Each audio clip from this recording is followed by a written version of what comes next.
Secretary Vince Dizon, 2025 GAA, 12.91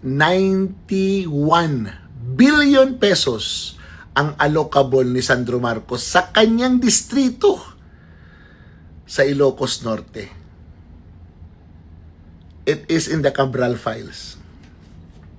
Ngayon, in the span of 3 years, Sandro Marcos allegedly has 150 infrastructure projects na sabay-sabay na ginagawa. And now you are going to inspect Mindanao area, particularly the Davao region, na wala naman silang allocation. Wala silang allocation sa 2025 national budget, 2024 national budget, 2023 national. Kung meron man, kukunti lang na hindi na pwede, kumbaga, palampasin nyo na muna yon. You go to the 12.91 billion. Diba? Secretary Vince Dizon, before kayo napunta sa DPWH, you were the most trusted, respected, and most believed cabinet secretary of the Marcos administration. When you transferred, when you were appointed by President Marcos to head the DPWH, kasi nga yung integrity ni Secretary Bunoan was already in question, kasama mo yung integridad mo, reputasyon mo, karakter mo, dinala mo doon. Hiniram yun ng Marcos administration to give credence to that department. And on the first days of your appointment, talagang you did it with a bang. Lalong naniwala yung mga tao sa'yo. But now, it is waning. Bumababa na yung acceptability mo, yung trust ng mga tao. Your integrity and your reputation is now being questioned. Dahil lang sa isang bagay, iniiwasan mo ang Ilocos Norte na i-inspect kasama yung mga media. You are the alter ego of the president. You can do whatever you want as long as it is not against the law. And if you keep on saying that you are just following the orders of the president, then what are the orders of the president? Palagi mong kinukuti. Sabi ng presidente, sabi ng presidente, sabi ng presidente. Sinabi rin ba ng presidente na wag mong puntahan ang Ilocos Norte? Diba? That is the question in my mind. Now, sir, bahala ka, buhay mo yan. Bahala ka, administrasyon niyo yan.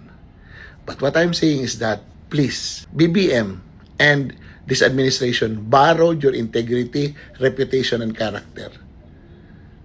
And what is happening is that you give it to them, and when it will be returned, it will be damaged and tarnished simply because you did not inspect Ilocos Norte.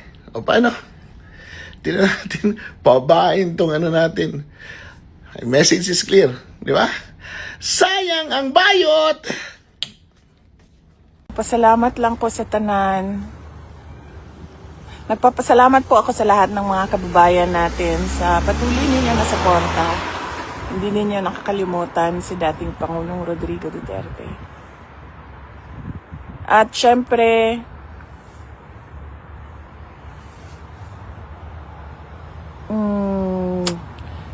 ang amuang condolences sa tanan, mga biktima sa aksidente, biktima sa pag-ambush, mga sundalo nato. Ang amuang condolences sa mga pamilya, sa mga may panaw. In English, ay in Tagalog, ang amin pong condolences sa lahat ng pamilya ng mga namatay. Pressure sa? Magandang hapon, Pilipinas. Mananawagan lang sana ako dun sa mga senators at saka sa mga government official or malakas yung loob na makipag-away sa China. at gusto nating ipaglaban ang ating karapatan, walang problema yon. Pero maghahanda-handa ho tayo and make sure na yung mga mawawalan ng trabaho na mga galing sa Chinese territory, Taiwan, China, Shanghai, Hong Kong, na mga OFW natin ay handa rin po kayong suportahan at sustentuhan ang kanilang pamilya habang sila ay walang trabaho. So again mag-ipon-ipon na po tayo kasi baka ho tayo ay mapersona non grata ng China. At kasi grabe rin ho yung ating katapangan, walang problema doon. Pero please, mag-ready po tayo ng budget sa gobyerno na kaya nating sustentuhan ang mga mawawalan ng trabaho na kababayan nating OFW. Magandang hapon and God bless. Bye! Hapon po. Sir President, napaka-importante nung resolution na to, hindi lang dahil sa issue sa West Philippine Sea, but also because of many other issues, our economic ties, people-to-people ties, our OFWs in Hong Kong, in mainland China, in Macau. That's why the minority, through myself, wrote a letter to the majority leader and yourself for your consideration po, na rather than adopting the resolution, we call a committee hearing. I think napakalalim po ng issue na to, and it will be good for us and the public na malaman talaga natin kung anong talagang sinabi ni Commodore Tarriela at ano yung palitan ng kuro-kuro. Having said that, while it's under consideration, I'd like to thank you and the majority leader for allowing na mag-sponsorship muna today. And it was a tradition in the 19th Congress that it's not a rule, it's a tradition na after the sponsorship, you give everyone a day or two before we go to interpellation and adoption. But in that day or two, if the majority would see it fit to call a hearing rather than going straight to interpellation, that would be in my view, best. But again, Mr. President, we rule by what is the pleasure of the majority. So we will submit sa wisdom of the majority. But may I put that on record na baka maganda na magkaroon tayo ng hearing about this issue. Thank you, Mr. President. We will, of course, seriously consider the recommendation of the minority leader.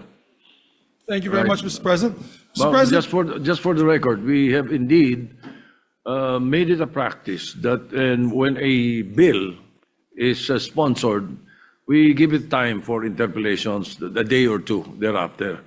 In the case of resolutions, usually we pass it the same day or after sponsorship.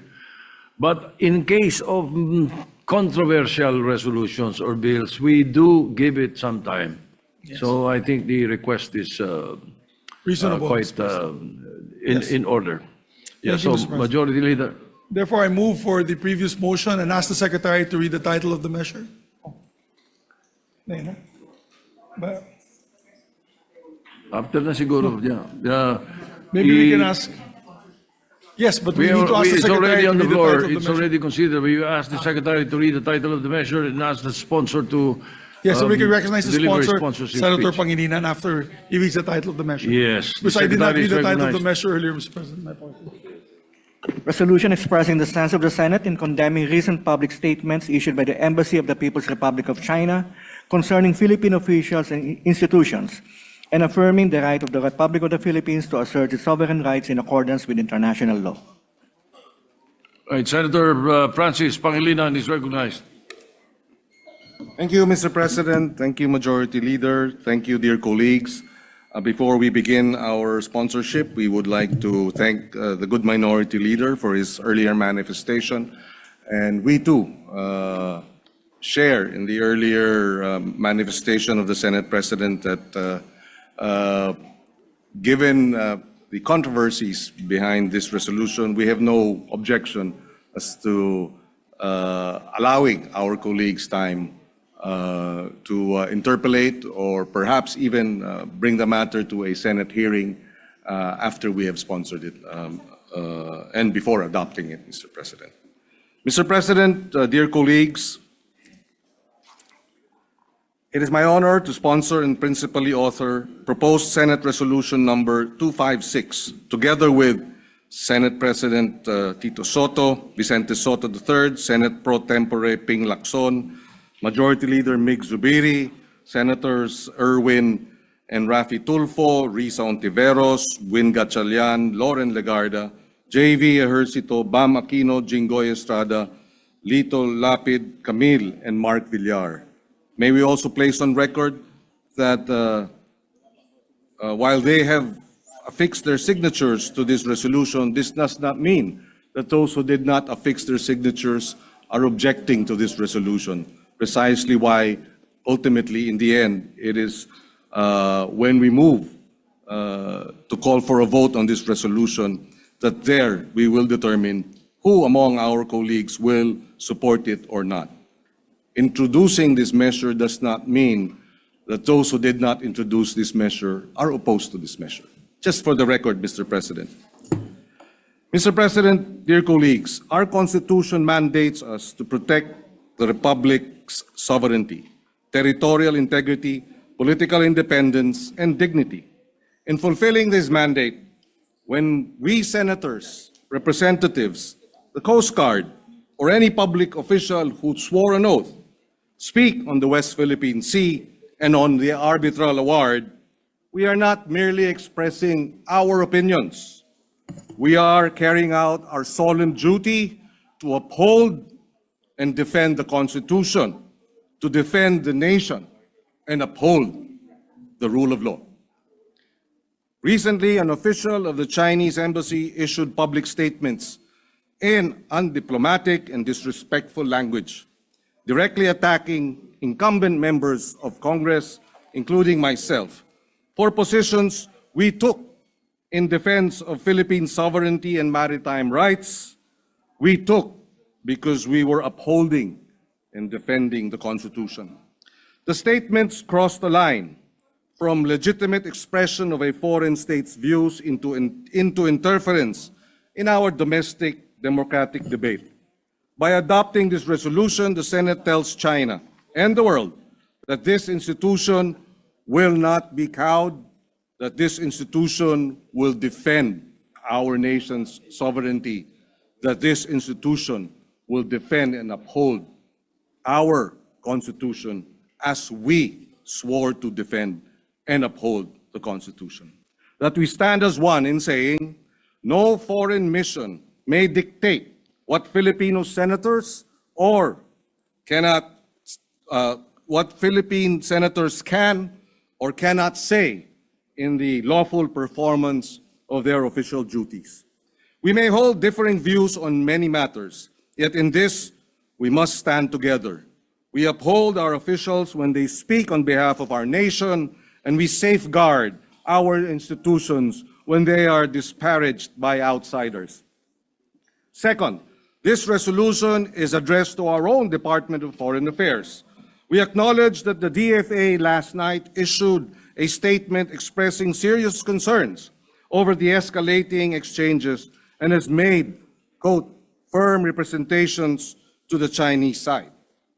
This action responds directly to our call in the whereas clauses of this resolution that the DFA engage in the government of the People's Republic of China, quote, in accordance with international law and established principles of state relations, end of quote. But we must also note, while China has summoned our ambassador in Beijing over remarks made by Philippine officials at home, it is their embassy that has publicly disparaged our legislators, our officials of the armed forces, our officials of the Coast Guard, and questioned our motives, sought to restrict what we say in our territory. That imbalance must not be allowed. It is incumbent upon the DFA to protect the country's sovereign rights and, standing in the community of nations, do more, go further. Third, our resolution addresses China's embassy in Manila. We know this pattern. The harsh public statements against Philippine officials are part of a wider strategy to harass and to intimidate those who defend our maritime rights, to discredit our legal victory before the arbitral tribunal under UNCLOS and to reverse the reality that their 9-dash line claim an absurd position of claiming 90% of the West Philippine Sea and the South China Sea, or 500,000 square kilometers of our exclusive economic zone. We cannot allow this to pass. At sea, this strategy manifests as dangerous maneuvers, water cannon attacks, ramming and blockades against our vessels, and attacking our fishermen, harassing them in the West Philippine Sea. In words, it manifests as propaganda, disinformation, and now direct attacks against senators, Coast Guard officers, and other public servants. We know their goal: to make the Philippines doubt itself, to make the international community doubt the rulings, to employ the divide and rule strategy by dividing our people and making our people fearful, and to pressure us into accepting so-called arrangements that quietly erode what we lawfully possess. So we say this with firmness, but without hatred. This is not the job of a diplomatic mission. The role of a diplomatic mission is, above all, to practice diplomacy, to assist nations in overcoming disputes, to clarify and to bridge differences. It is not to provoke, not to disparage, and certainly not to insult and threaten those who speak for their country. Despite everything, it is with optimism that we expect that the Embassy of China to return to that proper role.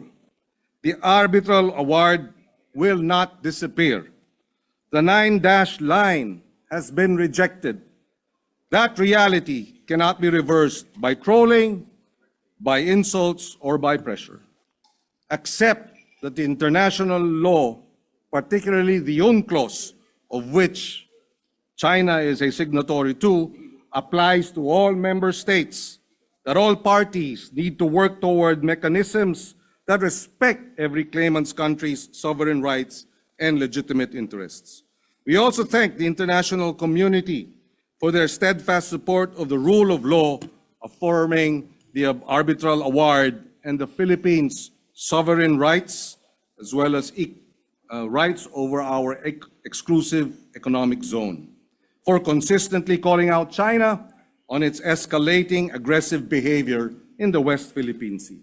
Pero higit sa lahat, ang resolusyon na ito ay para sa buong sambayanan. Sa ating mga mangingisda na naapektuhan, tuwing nagsasalita kami sa bulwagang ito tungkol sa ating karapatan sa ilalim ng pandaigdigang batas, kayo ang aming ipinagtatanggol.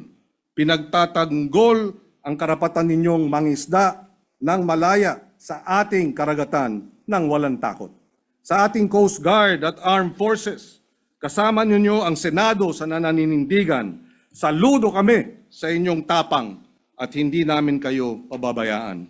At sa lahat ng ating mga kababayan, lalo na sa mga kabataan, mahalaga ang ating relasyon sa China, pero sa ating kapayapaan, sa presyo ng pagkain, sa trabaho, kaya naman batas at diplomasya ang dapat pinipilit ipairal.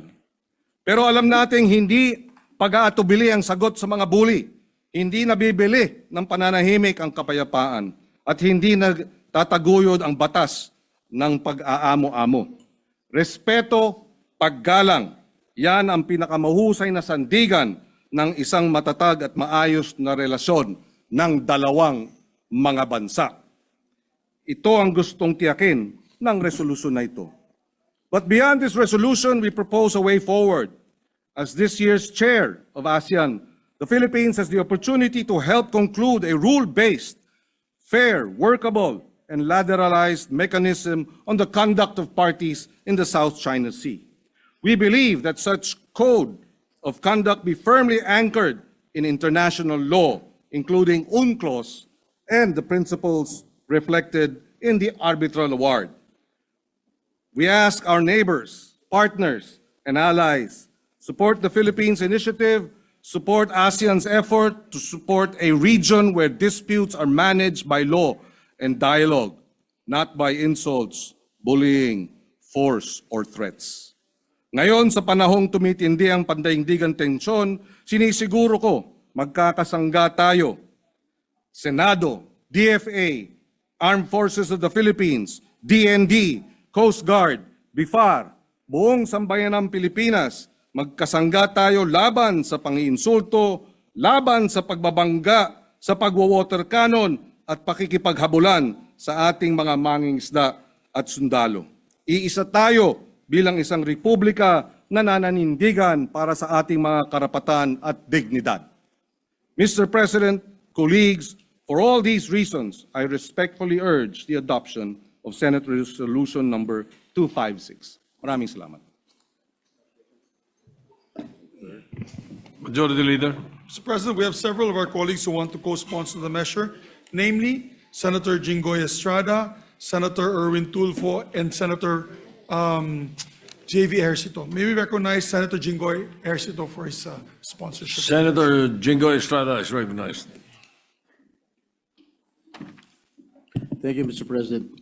Mr. President, dear colleagues, I rise to co-sponsor a resolution expressing the sense of the Senate to condemn the unacceptable remarks of the Chinese Embassy in Manila against our Philippine officials with regard to the West Philippine Sea.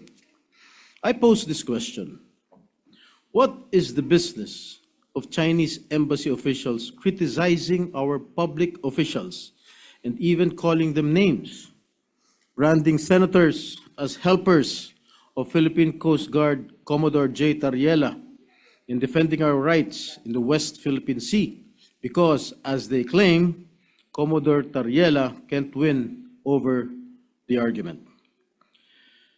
Hindi man ako sang-ayon sa naging gawin ni Commodore Tarriela, ngunit hindi ito sapat na dahilan upang pakialaman ng Chinese Embassy ang internal affairs at soberenya ng ating bansa. This is not only an assault against individual senators, but an affront to the Philippine Senate as an institution. This representation joins the chorus in strongly condemning the pronouncements of the Chinese Embassy in Manila against our public officials. We should not just let this slide. There is no argument to begin with. The 2016 Arbitral Award is final and binding. Atin ang West Philippine Sea. This is all part of their tactics. They are looking to scare, coerce, and intimidate their neighbors to pursue their wild imaginary claims over our territories. Even after an arbitral ruling delivered a unanimous and enduring decision in 2016, firmly asserting that the Philippines has a full exclusive economic zone in the West Philippine Sea, invalidating China's claim to almost 80% of the Philippines' EEZ. Both China and the Philippines, pursuant to their treaty obligations under the UNCLOS, are legally bound to comply with this decision. As your former chairperson of the Senate Committee on National Defense and Security, Peace, Unification, and Reconciliation, my position on the West Philippine Sea has always been consistent with the position of the Philippine government under President Ferdinand Marcos Jr. The UNCLOS and the Arbitral Award continue to be the foundation of our actions and policies on the West Philippine Sea. But China had no respect for the 2016 arbitral ruling and for the international law, just as they had no respect to our fishermen, even water cannoning them, to the Philippine Coast Guard and the Philippine Navy patrols, and recently to the elected senators of this republic. Namimihasa na kayo. Walang iya. Sino ba pumapanig sa kanila sa pang-angkin sa West Philippine Sea? Ang sagot, halos wala. Hindi ang international na batas, hindi ang pandaigdigang komunidad, at lalong hindi ang mga bansang direktang apektado ng kanilang pang-angkin. Ang tinatawag nilang historical rights ay hindi kinikilala ng modernong batas pandagat at ang pagdidikta sa pamamagitan ng lakas o puwersa ay hindi nagiging katotohanan kahit idaan pa sa pananakot at mapanganib na maniobra. Kahit gaano pa kadami at kalaki ang kanilang barko at kahit idaan pa sa propaganda na walang basihan. Mr. President, we as a nation will continue to assert our rights under international law. Our kababayans deserve nothing less than a government that firmly stands its ground in asserting our sovereignty and defending our nation's interest. Mr. President, I repeat, atin ang West Philippine Sea. Maraming salamat po. Yeah, Thank you for good your evening, time. Pinky. All right, let's start with the impeachment complaints. Medyo mabilis po yung pag-usad nitong impeachment complaints as compared to the impeachment complaint last year. Which is a good laban kay sign, no? Vice President Sara Hindi nila Duterte. inubos yung 10 session days bago i-refer sa plenary at i-refer sa 3 session days para i-refer sa Committee on Justice. No? In one day, nagawa lahat yon. So from referral to the plenary and Right. referral to the Committee on Justice, Because one technically, session day dapat lang. meron pa silang 10 business days, no? 10 session days. Sorry, 10 session days to actually refer it to the Committee on Justice. Pero No, first, 10 session days from the time the Speaker receives it, 10 session days to refer it to plenary first. Tapos, when it's referred to plenary, 3 session days Right. to be referred. Yung plenary kasi pareho dun sa order of business. Yes, tama, yes, diba? yes, So, tama yun nga yan. po yun. So, Tama. mula po kay SecGen, dun ho kasi naantala yung, babalikan ko lang yung last year, dun naantala lahat yung kay Vice President Sara Duterte. Hindi Yes, ho ba? correct. Because December 2, December 4, December 19, those were 3 impeachment complaints Yes. that was left sitting in the office of the Secretary General. Yes. And in your rules, it actually says the Secretary, a complaint can be filed before the office of the Secretary not the General. Secretary General. It Yes, said yes. the office of the Secretary Yes. General to immediately refer it to the Speaker. Yes, Hindi ho yes, ba? yes. Tapos from the time the speaker receives it, 10 session days. Pero that's, last year, I think I told you that. I think that was an extension of what the Constitution provides. Kasi dun sa Constitution, walang role yung SecGen. It says upon receipt of Wala po. Congress, dapat within 10 session days. So there was no leeway, supposedly, na i-delay nung SecGen, di ba? Otherwise, napaka-powerful ng SecGen. what do you Pero ngayon, mabilis. Yeah, what do you think of the pace by which this was referred to the House Justice Committee immediately? Nagamit na po yung salitang immediately this So mas time around. mabuti, mas mabuti. Tsaka wala pa kaming one session day, kasi nag-suspend lang kahapon. I think, hindi ko alam kung nag-suspend din today. So hindi pa na-consume yung one session day. So mabuti yan, mabilis. Because this is about accountability, no? And everyone has to be accountable. So mabuti yan, mapupunta siya sa Committee on Justice, then didinggit na ng Committee on Justice. Then from the time the Committee on Justice receives it, may 60 session days within which they have to come out with a report na i-report sa plenaryo yung findings ng Committee on Justice. Right. Thanks for the process. That was actually my next question. I was going to ask you paano yung proseso. So again, nasa House Justice Committee na siya ngayon. Ang sabi po ni Congresswoman Luistro, the chairperson of the House Justice Committee, it seems like they might begin the hearings sometime February 2, 3, 4, around that time. Definitely the first week of February, yun po yung lumalabas.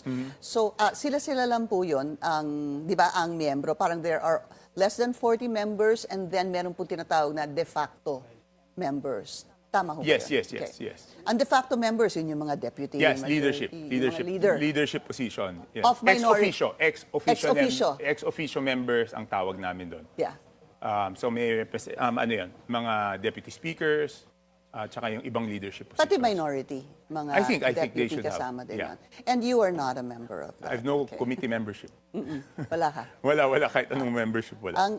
The role that you will possibly play is kapag nagkaroon na po ng committee report, sabihin po natin found sufficient inform and substance, there will be a committee report presented to the House members Yes, in plenary. in plenary by which they would need one-third votes to 1/3, be so able to 106. 106. Yeah, 318 kami. Tama ba yung math ko? 318 divided by 3. So 106. 318, oo. Yeah, 106. Tama. Oh, 107 siguro. Six. Baka. Okay. All right. So around that number. Let's talk about the allegations. Ang dalawa po kasing impeachment complaint na ipinasa po sa House Justice Committee. The first one by Attorney De Jesus. Hindi, basta Congressman Nisay, Jet Yes. Nisay, and the second one by the Makabayan Bloc. That's right. Sina Congressman Tino.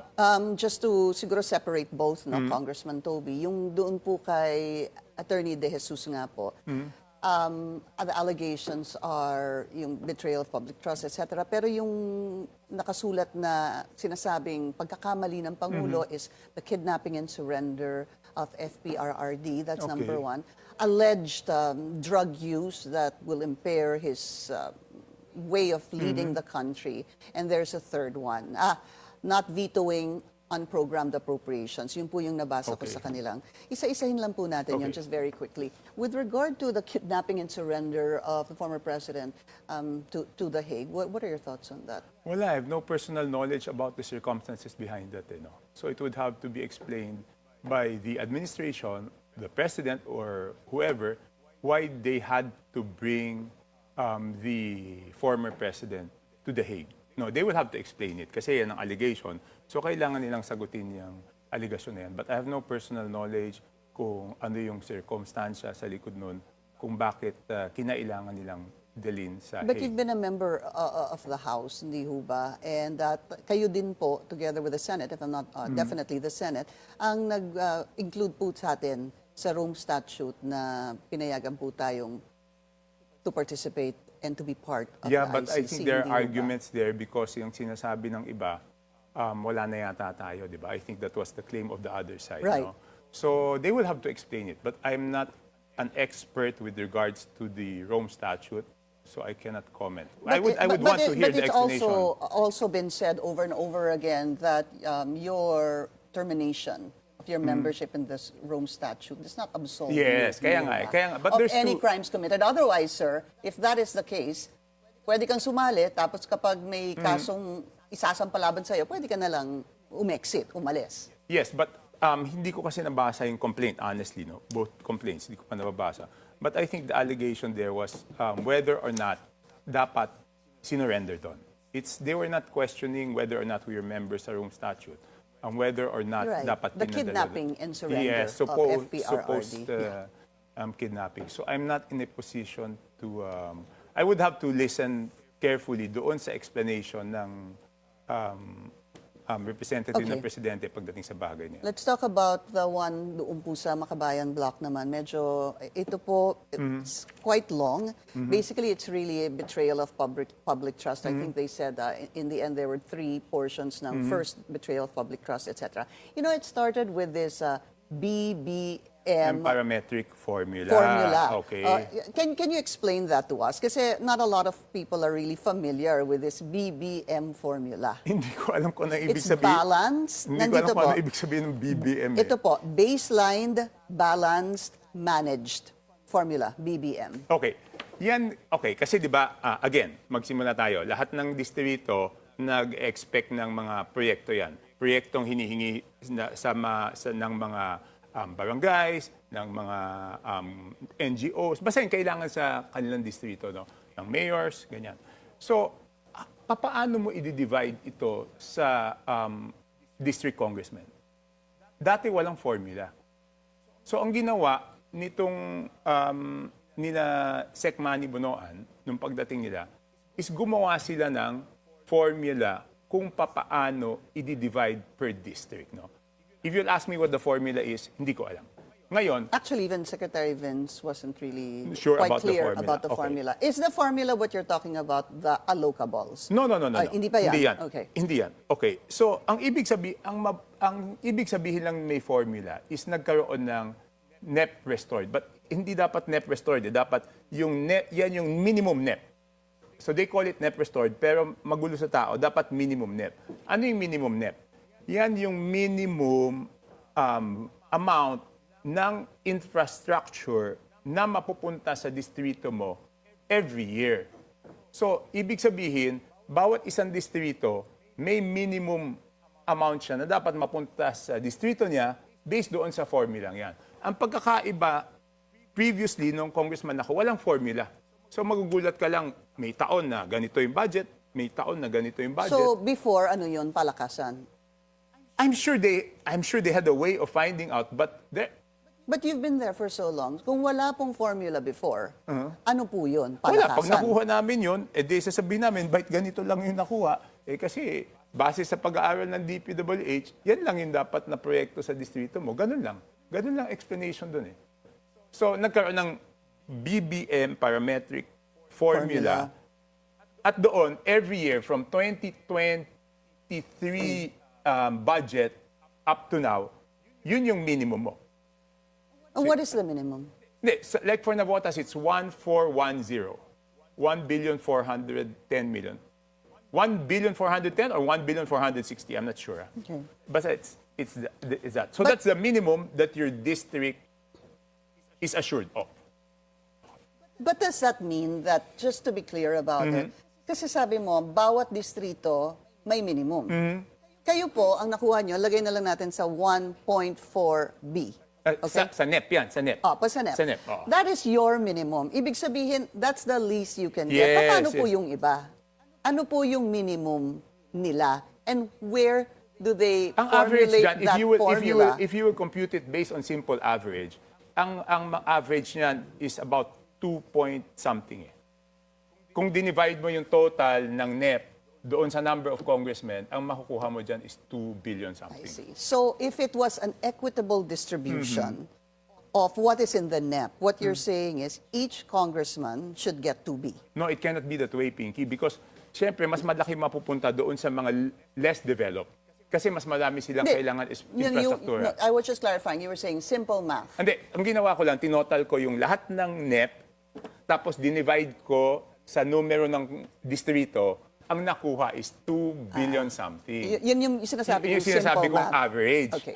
On the average, ganyan yan. So, kaya lang may mas malaki, kasi nga, sabi ko, yung DPWH projects, yun naman ang tumutulong sa mga mahihirap na lugar. So, natural, mas less developed yung lugar, mas maraming malaki. kalsadang kailangan ipagawa. Mas develop yung lugar, mas konti yung kailangan ipagawang mga proyekto ang DPWH. Okay, so balikan po natin yung pinag-uusapan natin, baseline balance managed formula. Hindi ko alam sino nag-invento nung It's part nung of acronym na yan. It's part of the complaint of the Makabayan Bloc. So, Okay. maliban po dyan, parang dyan po kasi nag-uumpisa the budget of the president. So, Hindi, pero basic, dyan kasi, I don't see where the corruption there is. Wala akong nakikitang corruption dyan because it's allocation of amounts. And yung amount na yun ang lalagyan mo ng proyekto. all right, let me just read parts of it. Ang sabi po nila, most systemic, brazen, and devastating scheme of corruption to plague the Philippines, infra-spending from 2022 to 2025. But let's be fair here. I mean, let's be accurate na lang. Pagdating po ng 2022, hindi naman po yun talaga ang budget ni Yes, BBM, inabutan hindi yun ho eh. ba? Yeah, because Inabutan na lang niya yung budget yes, ngayon. okay. So actually, the BBM's budget is the 23. Right. Doon talaga siya nag-umpisa from scratch. Okay. And then it also, so again, the allegation is betrayal of public trust, no? I will just, siguro best to, kasi mahaba ho siya, talk about some of the allegations here. Most credible testimony directly implicates the president as the architect, yan po nakasulat, and beneficiary of this scheme.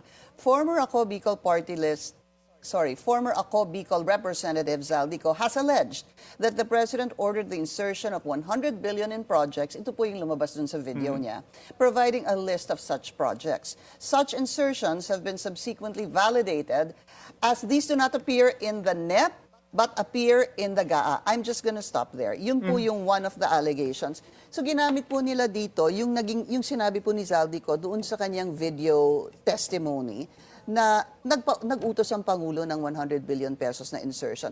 And here's where they're basically saying that it appears to be accurate because it was not in the NEP but it was in the GAA. Yes. Care to react to It that? was not in the NEP, it was in the GAA, is definitely an insertion. Pero ang sabi ni Zaldico, utos ng Pangulo. Pero anong proof ni Zaldico na utos? Diba? Wala naman siyang proof. Ang maliwanag doon, ginawa niya insertion. So kaya nga, dapat si Zaldico talaga ang mapauwi dito, di ba? And again, sasabihin ko, hindi naman pwedeng gawin niya ni Zaldico nang hindi alam ni Martin Romualdez. Former Speaker Martin Romualdez. So silang dalawa yung dapat mapanagot dyan, di ba?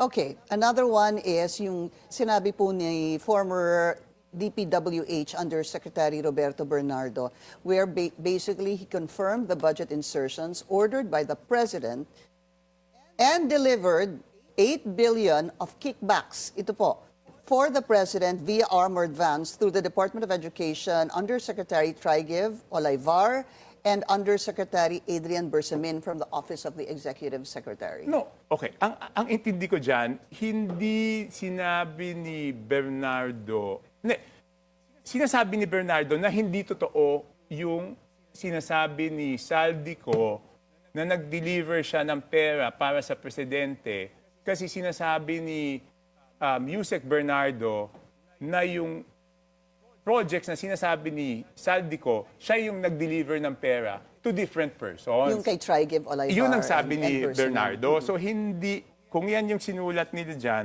medyo nagkamali sila siguro ng interpretasyon dyan dahil hindi sinabi ni Bernardo na dineliver niya kay Presidente. Kung hindi, sinasabi niya na hindi totoo yung sinasabi ni Zaldico na nag-deliver si Zaldico kay Presidente para doon sa mga proyektong yon dahil sabi niya, siya yung nag-handle ng mga proyektong yon at hindi niya kay Presidente dinala yung pera. Right. All right. We just need to take a very short break. We'll continue our discussion with Naposa's City Representative Toby Tiangco when we return. Stay tuned. This is On Point.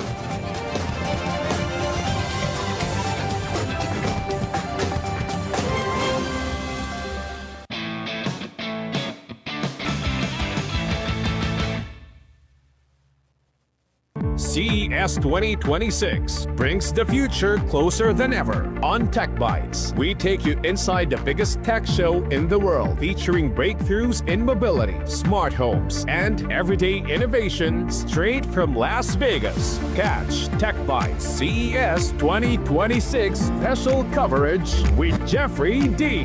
airing January 27 from 8:30 to 9 p.m. only on Milyonario News Channel.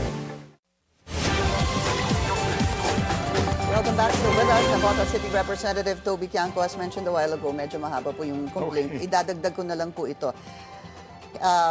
In a video statement released November 15 and 16, this is again the complaint of Makabayan Block.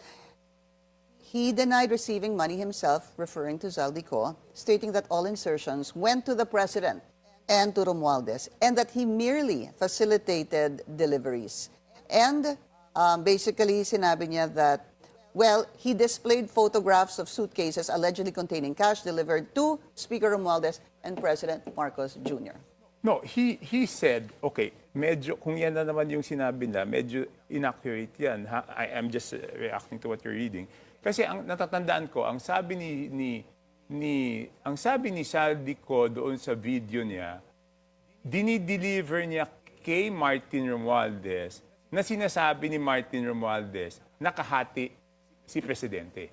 Yun yung sinasabi ni Zaldico. He never said in his video na he delivered directly to the President. So hanggang kay Martin Romualdez. Kasi yung huling sinabi niya, yung huling video, natatandaan ko yun, ang sinabi niya, dinala niya sa 30 Tamarind, di ba? It's the same 30 Tamarind na doon sa Senate Blue Ribbon Committee lumalabas na binili ng isang korporasyon na Golden Golden Pheasant Corporation na a certain attorney Paras is the common denominator between that company and other companies of Martin Romualdez. Anyway, So because- hindi direct sa presidente. Madami ho kasi, well, of course, ang dami po ng video ni Zaldico that was also used here, among other things. I guess, ang hirap po kasi isa-isahin din to, maubos yung oras natin. Do you honestly believe, Congressman, that there will be a true look into the substance of the complaints filed by both parties? Yes, we have to. We have, Congress has to. Kasi accountability yan eh. Sabi ko nga, no one is, di ba? No one is exempt from accountability. So talagang dapat tignan yan at syempre, pag-decision na ng tama. Kayo ho ba, will you take part, if ever? No, I have to vote in plenary. Yeah, yun na nga po. I will have to My question participate. there is, Congressman, because you, your wife, hindi ho ba, is the cousin of the president. Yes. Okay. So meron ho bang conflict doon? So if they want me to inhibit, then I can inhibit. But you weren't thinking of doing that because di ba sa yung anak po si But they have to think, if they ask me to inhibit, that's favorable for the president.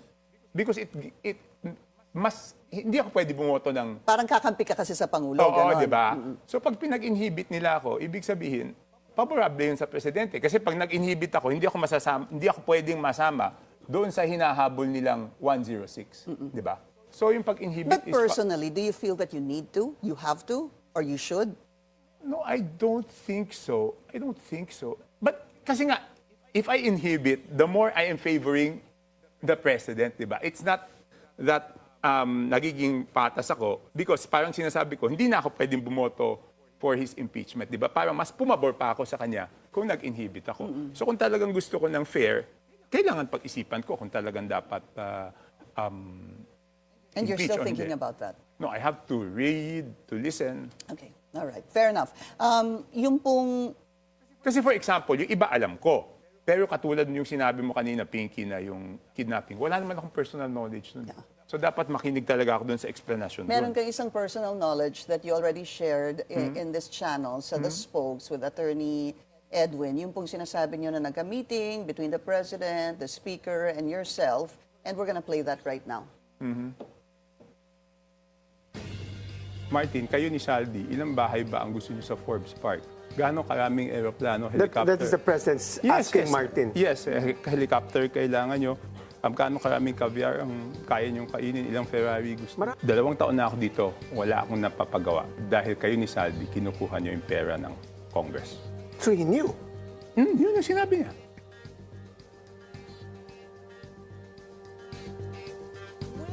That kind of statement, Congressman Toby, does that make the President complicit? Basically, to my understanding is that he knew there was something wrong with the budget, yet he signed it. Does it make him complicit? Hindi. Okay, teka muna ha, Pinky, tanongin muna kita. Sigurado ka ba wala yun doon sa 2 complaint? Kasi doon sa isang interview nyo, doon sa complaint nila... That was at sina Attorney Mike, nila Mike Defensor, it was there, and Attorney diba? Ferdy Topacio. Because if it's there in that complaint, what I will tell you is, I would rather speak under oath if called as a witness. No? Okay. So I'm asking you, and I will take your word for it, kung wala talaga yan dyan. Well, Kasi di ba? Kasi pwede ako maging tawaging bilang witness pag nasa complaint ganito na yan. lang. Let's leave it at that. That's what let's put that now on the table kasi hindi ho ba kahit na hini-hear po yung kaso, pwede bang magdagdag pa? For example, Hindi ko sigurado eh. Baka pwede. Kaya nga, baka mamaya, idagdag nila yan, tapos tawagin ako, di ba? Magiging witness ako doon. So, I'm willing to say whatever I have to say. I'm willing to say the truth under oath. Walang problema sa akin yun. so yeah, I So I understand. just want to make sure na wala siya doon. Baka naman mamaya, biglang nahandun, malagay ako sa Well, alanganin, nung di ba? binasa ko po yung, especially the second one, yung sa Makabayan Block, binasa, I don't know, was Hindi ko it pa kasi 30, nabasa 40 eh. pages? I didn't see it there. Hindi But ko pa could nabasa I eh. have missed it? There's a small chance I could have missed it, but more so I did not miss it. Pero sige, just to be fair, kasi pwedeng idagdag po Oo, yun, di baka ba? mamaya, di ba? O di, Mas mabuti ng under Oo, oath. under Pero oath, ang oo. tanong doon, pwede ba yon na yung kapwa congressman tawagin para mag-testify for or against? No, I mean if it's transmitted to the Senate, I di ba? see. If it's transmitted to the Senate, then I become a witness. Right. So I will have to, and I've done this before, di ba, yung kay Corona? That's right. That's why I right. know Okay. how it works, di ba? Okay. That's why I know how it works. Okay, just shifting topics because we have 1 minute left. No, but I just want to clarify, no? Kahapon may mga news na sinasabi na si Claire Castro denied it. Okay? I will read the exact transcript, no? Kasi sinasabi nila dineny ni Claire. Pero ito, Lagyan mo ng premise, din na yung ano po. hindi, kasi tinanong siya sa press briefing kung dineny, ito ha, okay. Can we get Malacanang's reaction to the third impeachment complaint against PBBM, etc. Based on Kong Toby Tiangco's statement that PBBM, Marty and Saldi back in 2004 for taking public funds, thereby serving as proof that the president knew what was happening, etc., etc. And then sabi ni Claire, wala pong naibigay sa ating anumang mensahe ang Pangulo patungkol sa sinasabing pag-uusap nila ni Congressman Toby Tiangco. Pero noon pa man, alam natin na ang Pangulo ay tutol sa korupsyon. Okay? Kaya nagsimula ang pag-imbestiga dahil naramdaman niya at nakikita niya kung paano inabuso ang pondo. Nag-follow up question, Ma'am, you're categorically denying this conversation ever happened. Sabi ni Yuse Claire, wala po kasing binabanggit sa atin ang Pangulo patungkol po diyan. Because there are news reports na nakasulat na she categorically denied it. She did not deny it. She just said, walang It sinabi was sa not kanya. talked about. Yeah. Wala siyang nakuhang any information from the president regarding that's why it. yan yung transcript. Okay. All right, so that's clear. Yeah. Quickly na lang ito pong de facto martial law. I don't know if you saw it, Congressman Leandro Reviste basically was saying that we are in a de facto martial law. Do you agree? No. I can speak. I can speak. Di ba? Pero do you also agree that it seems that the political enemies of this administration are being persecuted or cases are being filed against them kapag kalaban ka ng administrasyon? Hindi, dati nung panahon ni Martin Romualdez, pagkalaban ka ni Martin Romualdez, hindi ka bibigyan ng pondo. Di ba? Ganun lang. Okay. So, para po sa inyo, wala po tayo sa de facto Hindi, wala. martial law. Quick, last question. Sorry, isa na lang po. Very important also because you've attended the Senate hearings, di ho ba, sa Blue Ribbon in the Yes. past. No? What are your thoughts dito po sa huling naging Senate hearing under Senate Pro Tempore Panfilo Lacson? Hindi, sabi naman ni sabi naman ni Senator Lacson, magkakaroon ng follow-up eh. At yung pinaka mahalagang resource person niya sa tingin ko sa susunod is yung Attorney Paras. Because yung Attorney Paras is the majority or the sole shareholder doon sa, mayroong ibang mga directors, pero siya yata yung 100% capital o majority capital, doon sa 30 tama rin, number one. Doon sa isang article na nabasa ko, ng isang news article, sinabi rin na yung Soto Grande was supposedly purchased by a company, may layer eh. So, a company owned by a company. Pero sa dulo, ang pinakamadaming shareholder na naman, yung si Attorney Paras. That Soto Grande, nabasa ko sa Rappler na sinasabi nila na kay Martin Romualdez din yun. Parang lumalabas doon sa article na it was corporate layering. Yes, I dalawang read that layer too. Pero doon sa dulo, si Attorney Paras pa din. So, you were happy with the outcome of the Hindi last... pa naman tapos eh.